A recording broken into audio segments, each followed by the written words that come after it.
আমরা এখন দেখবো আদর্শ গ্যাস ও গ্যাসের গতিতত্ত্ব অধ্যায়ের দিনাজপুর এবং ময়মনসিংহ বোর্ড 2023 সালের প্রশ্ন। অর্থাৎ এই সৃজনশীলটা একই সাথে দিনাজপুর বোর্ড এবং ময়মনসিংহ বোর্ড উভয় বোর্ডে আসছিল। তো উদ্দীপকে বলা আছে যে পদার্থবিজ্ঞান গবেষণাগারে একজন শিক্ষার্থী 6.2 × 10⁻⁷ মিটার কিউব আয়তনের 4 কেজি অক্সিজেনকে 0.62 মিটার পারদ চাপে এবং 27 ডিগ্রি সেলসিয়াস তাপমাত্রা থেকে এসটিপিতে রূপান্তর করলো। পরীক্ষা শেষে শিক্ষক মন্তব্য করলেন, গ্যাসের আয়তন ও গড় বর্গবেগের বর্গমূল উভয় হ্রাস পায়। তো অক্সিজেনের আণবিক ভর দেওয়া আছে এত কেজি, সার্বজনীন গ্যাস ধ্রুবকের মান দেওয়া আছে এত। তো গ নম্বর বলা আছে প্রাথমিক অবস্থায় অক্সিজেনের গতিশক্তি নির্ণয় করো। প্রাথমিক অবস্থায় কি নির্ণয় করতে হবে? অক্সিজেনের গতিশক্তি। তাহলে আমরা গ নম্বর দিয়ে লিখি যে গতিশক্তি, অক্সিজেনের গতিশক্তি। তাহলে আমরা গতিশক্তি নির্ণয়ের সূত্র জানি যে ই কে সমান সমান কত 3/2 nRT। যখন আমরা পরীক্ষার খাতায় এটা লিখবো তখন আমরা পরীক্ষার খাতায় এই সূত্র লেখার আগে আমরা লিখে নিব যে প্রাথমিক অবস্থায় অক্সিজেনের গতিশক্তি নির্ণয় করার সূত্র হচ্ছে ই কে সমান 3/2 nRT। তারপর আমাদের কাছে কি কি মান দেওয়া আছে সেই মানগুলো আমরা একটু লিখে নেব এই পাশে। যে প্রাথমিক অবস্থায় এখানে লিখবো যে প্রাথমিক অবস্থায় আমাদের কাছে যে মান দেওয়া আছে আমরা সেই মানগুলো একটু লিখে নেব। আমাদের কাছে আয়তন দেওয়া আছে, এটা হচ্ছে ভি এর মান, যে এত আয়তন। তাহলে আমরা লিখবো যে ভি সমান সমান 6.2 × 10⁻⁷ মিটার। আমরা এখানে লিখে নেই, তারপর আমাদের যেটা লাগবে সেটা ব্যবহার করব, যেটা লাগবে না সেটা এখানে লিখে দেবো আর কি। তাহলে ভর দেওয়া আছে 4 কেজি। কত? ছোট হাতের এম সমান সমান হচ্ছে 4 কেজি। আর আর কি দেওয়া আছে যে এত মিটার পারদ চাপ। তাহলে চাপ দেওয়া আছে পি সমান সমান 0.62 এত মিটার হচ্ছে পারদ চাপ। তাপমাত্রা দেওয়া আছে কত? 27 ডিগ্রি সেলসিয়াস। তাহলে টি সমান সমান 27 ডিগ্রি সেলসিয়াস সমান সমান 27 প্লাস হচ্ছে 273 সমান সমান হচ্ছে 300 কেলভিন। তাহলে তাপমাত্রা কত? তাপমাত্রাটা হচ্ছে 300 কেলভিন। আর অক্সিজেনের আণবিক ভর কত? 32 কেজি।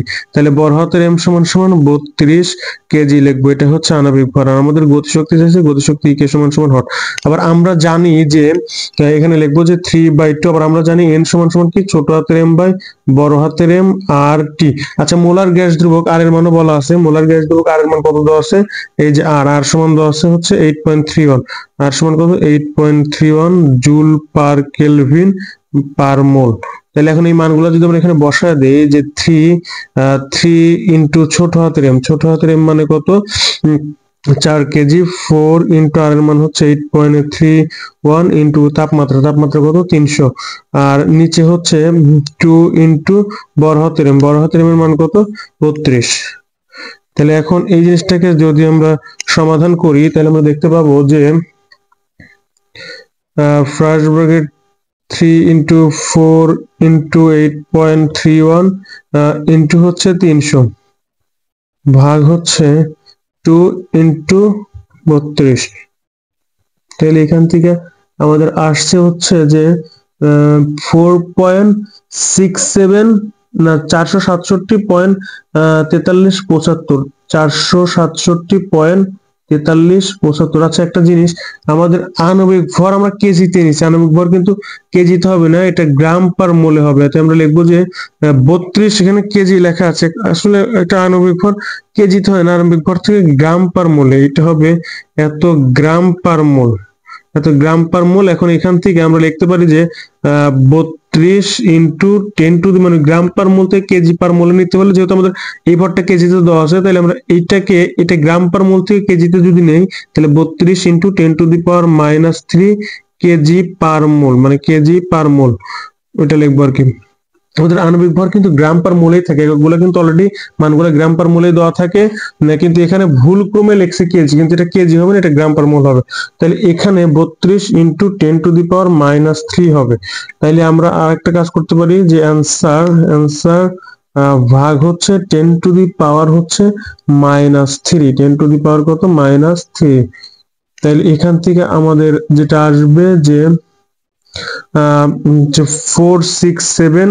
437.5 অথবা এখান থেকে আমরা লিখতে পারি যে 4.681234 ইন্টু 10⁵ এত জুল।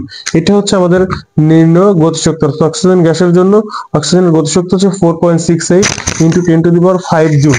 এখন আমরা ঘ নাম্বার প্রশ্নের সমাধানটা দেখব। ঘ নাম্বারে কি বলা আছে? ঘ নাম্বার বলা আছে যে উদ্দীপকের শিক্ষকের মন্তব্য সঠিক ছিল কি গাণিতিক বিশ্লেষণের মাধ্যমে দেখাও। শিক্ষক কি বলছে? শিক্ষক বলছে যে পরীক্ষা শেষে শিক্ষক মন্তব্য করলেন যে গ্যাসের আয়তন ও গড় বর্গবেগের বর্গমূল উভয় হ্রাস পায়, অর্থাৎ প্রাথমিক অবস্থায় যা ছিল তার থেকে পরের ক্ষেত্রে হ্রাস হবে আর কি। এইটাই আমাদেরকে দেখাইতে হবে, আয়তনের ক্ষেত্রে দেখাইতে হবে এবং গড় বর্গবেগের বর্গমূলের ক্ষেত্রে দেখাইতে হবে। তাইলে আমরা লিখবো যে আমাদের কাছে কি কি তথ্য দেওয়া আছে আমরা একটু লিখে নিই এই পাশে। যে প্রাথমিক অবস্থায় আমরা লিখবো যে প্রাথমিক অবস্থায় আমাদের কাছে কি কি দেওয়া আছে? যে আয়তন দেওয়া ছিল, তাহলে এটা হচ্ছে v1 সমান সমান 6.2 ইন্টু 10⁻⁷ মিটার কিউব। এটা হচ্ছে আমাদের আয়তনের মান। আবার আমাদেরকে চাপ দেওয়া ছিল, চাপ P1 সমান সমান 0.62 মিটার হচ্ছে পারদ চাপ দেওয়া আছে। আবার আমাদেরকে প্রাথমিক অবস্থায় তাপমাত্রা দেওয়া আছে কত? 27 ডিগ্রি সেলসিয়াস। তার মানে হচ্ছে 27 প্লাস 273 সমান সমান হচ্ছে 300 কেলভিন। এটা কত? 300 কেলভিন। আর কি বলা আছে? এটা থেকে এসটিপি তে রূপান্তর করা হলো। এইগুলো থেকে কোথায় রূপান্তর করা হয়েছে? এসটিপি তে। তাহলে এসটিপি এর ক্ষেত্রে লিখবো যে স্ট্যান্ডার্ড টেম্পারেচার প্রেসার, এসটিপি এর ক্ষেত্রে এই মানগুলা কি হবে আমরা একটু লিখবো। এসটিপি এর ক্ষেত্রে চাপ P2 সমান সমান 0.76 মিটার পারদ। এটা কিন্তু আমাদের মুখস্থ মান যে এসটিপি চাপের মান হচ্ছে 0.76 মিটার পারদ। তাপমাত্রা T2 সমান সমান হচ্ছে 273 কেলভিন। এই ক্ষেত্রে কিন্তু আমাদের আয়তনের মান জানা নাই, তাহলে আয়তন V2 সমান সমান হচ্ছে ওয়াট। তাহলে আমরা বের করবো, আমরা একটা সূত্র জানি যে PVT, এটার সম্পর্কে আমরা সূত্র জানি যে P1 V1 বাই T1 সমান সমান হচ্ছে P2 V2 বাই T2। আমরা লিখতে পারি যে P2 V2 বাই T2। আমাদের টার্গেট হচ্ছে কি V2 বের করা। তাইলে আমরা এটা এভাবে লিখতে পারি যে P1 V1 T2, এটা ভাগ আছে পাশে থেকে গুণন হবে, এদের নিচে কি T1 সমান সমান হচ্ছে P2 V2। তাহলে এখান থেকে আমরা একবারে লিখতে পারি যেহেতু V2 বের করব, তাহলে V2 সমান সমান P2 গুণন আসলে এই পাশে কি ভাগ হবে। তাহলে আমরা লিখতে পারি যে P1 V1 T2 আর নিচে কত? P2 T1। তাহলে এই মানগুলো এখন যদি আমরা এখানে বসায় দেই তাহলে আমরা লিখতে পারি যে V2 সমান সমান P1 এর মান কত? P1 এর মান হচ্ছে 0.62 ইন্টু V1 এর মান হচ্ছে 6.2 ইন্টু 10⁻⁷ ইন্টু T2 এর মান হচ্ছে 273। আর নিচে P2 এর মান কত? P2 এর মান হচ্ছে 0.76। T1 এর মান হচ্ছে 300। তাহলে এইটাকে যদি আমরা হিসাব করি তাহলে আমরা দেখতে পাবো যে ফার্স্ট ব্র্যাকেট হচ্ছে 0.62 ইন্টু হচ্ছে 6.2 ইন্টু 10⁻⁷ হচ্ছে -7 ইন্টু হচ্ছে 273 ভাগ হচ্ছে 0.76 ইন্টু হচ্ছে 300। তাহলে এখান থেকে আমরা পাচ্ছি হচ্ছে 4.60 ইন্টু 10⁻⁷। লিখবো হচ্ছে 4.6 ইন্টু 10⁻⁷ মিটার কিউব। আচ্ছা, এখানে শিক্ষক কি মন্তব্য করেছিল? যে শিক্ষক মন্তব্য করেছিল যে আয়তনটা কি হ্রাস পাবে, মানে পূর্বের তুলনায় কি হ্রাস পাবে। আচ্ছা, আমাদের প্রাথমিক অবস্থায় আয়তন কত ছিল? যে V1 সমান 6.2 ইন্টু 10⁻⁷, আর পরে আয়তন কত আসছে? 4.6 ইন্টু 10⁻⁷। তার মানে আয়তনটা কি কমে গেছে। অর্থাৎ এখান থেকে দেখে বোঝাই যাচ্ছে যে V1টাই কিন্তু বড় V2 থেকে। তার মানে কি আয়তনটা পূর্বের থেকে কমে গেছে। অর্থাৎ এই ক্ষেত্রে শিক্ষকের মন্তব্য সঠিক। আয়তনের পরিবর্তন এখানে লিখবো যে আয়তনের পরিবর্তনের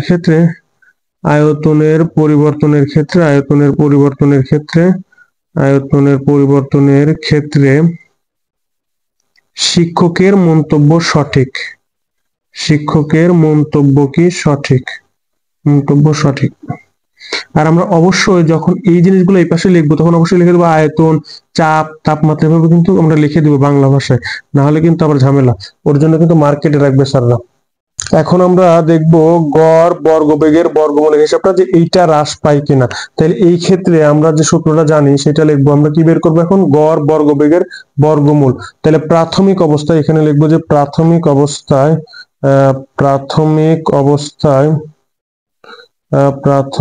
অবস্থায় আমরা কি বের করব? গড় বর্গবেগের বর্গমূল। তাহলে এর সূত্রটা কি? যেহেতু প্রাথমিক অবস্থায়, তাহলে আমরা লিখবো যে C1 সমান সমান √3RT বাই হচ্ছে এইটা হচ্ছে প্রাথমিক অবস্থার ক্ষেত্রে। তাহলে আমাদের কাছে কি কি মান জানা আছে, আমরা যদি এই জিনিসগুলো লিখি, যেমন আর এর মান কিন্তু আমাদের জানা আছে বা এখানে দেওয়া আছে, আর সমান সমান কত, যে 8.31 জুল পার কেলভিন পার হচ্ছে মোল। আর কি কি দেওয়া আছে, তাপমাত্রা, তাপমাত্রা কত, 27°C। তাহলে T1 সমান সমান 27°C, মানে হচ্ছে 273, 300 কেলভিন। এটাকে 273 সাথে যোগ করলে আমরা সরাসরি পাবো হচ্ছে 300 কেলভিন। আর অক্সিজেনের এই বড় হাতের এটা কিন্তু বড় হাতের এটা কিন্তু আণবিক ভর, যেহেতু অক্সিজেন গ্যাস, তাহলে এর আণবিক ভর কত, এর আণবিক ভর হচ্ছে 32 গ্রাম পার মোল, 32 গ্রাম পার মোল। এখানে কেজি লেখা আছে কিন্তু এটা কেজি হবে না, এটা 32 গ্রাম পার মোল হবে। আণবিক ভর সবসময় গ্রাম পার মোলে দেওয়া থাকে। তাহলে এটা গ্রাম পার মোল থেকে যদি কেজিতে নেই, কারণ এখানে অনলি এম এর মানটা বসাবো, তাই আমরা কেজিতে নিয়ে বসাবো আর কি। তাহলে 32 ইন্টু 10⁻³ কেজি পার মোল। এখন আমরা C1 টা বের করব। তাইলে আমরা যদি মানগুলো বসায় দেই, তাহলে আমরা লিখতে পারি যে 3 ইন্টু 8.31 ইন্টু তাপমাত্রাটা হচ্ছে 300, আর আণবিক ভর হচ্ছে কত, 32 ইন্টু 10⁻³ তাহলে এটাকে হিসাব করলে আমরা যেটা পাই একটু দেখবো। ফার্স্ট ব্র্যাকেট 3 ইন্টু 8.31 ইন্টু হচ্ছে 300 ভাগ হচ্ছে 32 ইন্টু 10⁻³ হচ্ছে -3।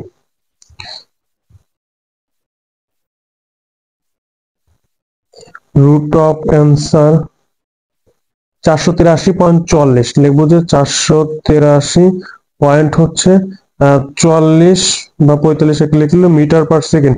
এটা হচ্ছে প্রাথমিক অবস্থার ক্ষেত্রে। প্রাথমিক অবস্থার ক্ষেত্রে এইটা লিখে নেব যে বর্গমূল গড় বর্গবেগ, একটু লেখা দরকার ছিল, বর্গমূল গড় বর্গবেগ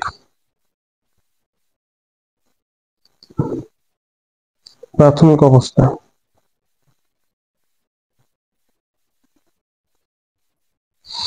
এখন এসটিপি তে যখন নেওয়া হয়েছে সেই ক্ষেত্রে, তাহলে এসটিপির ক্ষেত্রে আমরা লিখবো যে এসটিপি এর ক্ষেত্রে, এসটিপি এর ক্ষেত্রে বর্গমূল গড় বর্গবেগ, বর্গমূল গড় বর্গবেগ, এসটিপি এর ক্ষেত্রে বর্গমূল গড় বর্গবেগ আমরা বের করবো। এটাকে ধরে নিলাম C2, তাহলে একই সূত্র, C2 সমান সমান √3। আর এখানে জাস্ট তাপমাত্রার পার্থক্য হবে, বাকি সবগুলো সেম থাকবে। তাপমাত্রাটা কি হবে এই ক্ষেত্রে, এসটিপি তে তাপমাত্রা, এখানে লিখবো এসটিপি তে তাপমাত্রা, যেহেতু এটাকে T1 দ্বারা লেখছে তাই এটাকে আমরা T2 লিখবো। এই তাপমাত্রাটা হচ্ছে T2 সমান সমান 273 কেলভিন।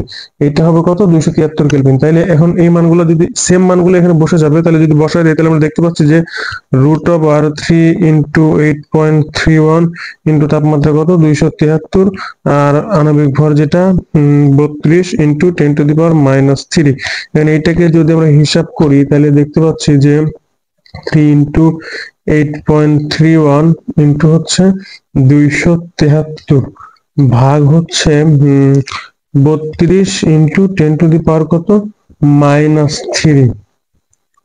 তাহলে এখান থেকে যেটা পাবো রুট অফ অ্যান্সার, তাহলে এখান থেকে পাচ্ছে 461.17, 461.17। তাহলে আমরা লিখতে পারি যে 461.17, এটাও মিটার পার সেকেন্ড, কারণ গড় বর্গমূল বর্গমূল কারণ বর্গমূল গড় বর্গবেগের একক হচ্ছে মিটার পার সেকেন্ড। এখন টিচার কি বলছিল, শিক্ষক বলছিলেন যে এইটাও হ্রাস পাবে, মানে গড় বর্গবেগের বর্গমূলও হ্রাস পায়। তাহলে প্রাথমিক অবস্থায় এটা ছিল কত, এত, পরে কি এটা কমে গেছে, যেটা ছিল 483 হয়েছে 461। তার মানে অতএব C1 গ্রেটার দেন হচ্ছে C2, মানে অথবা C2 লেস দেন C1।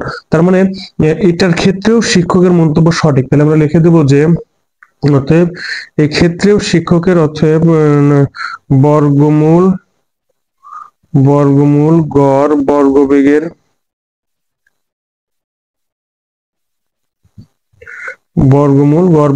ক্ষেত্রে শিক্ষকের মন্তব্য সঠিক, শিক্ষকের মন্তব্য সঠিক।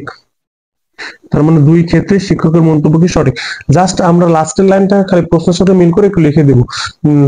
এখন ভিডিওর স্ক্রিনে যে ভিডিওগুলো বা যে প্লেলিস্ট গুলো দেখানো হচ্ছে, আপনারা চাইলে সেগুলো দেখে নিতে পারেন, অথবা আপনারা চাইলে এই চ্যানেলের ভিতর ঢুকে এই চ্যানেলের প্লেলিস্ট থেকে ঘুরে আসতে পারেন, কারণ এই চ্যানেলের প্লেলিস্টে ফিজিক্সের বিভিন্ন অধ্যায়ের বিভিন্ন বোর্ডের গুরুত্বপূর্ণ সৃজনশীল প্রশ্নের সমাধান দেওয়া আছে, যা দেখলে আপনাদের অনেক উপকারে আসবে।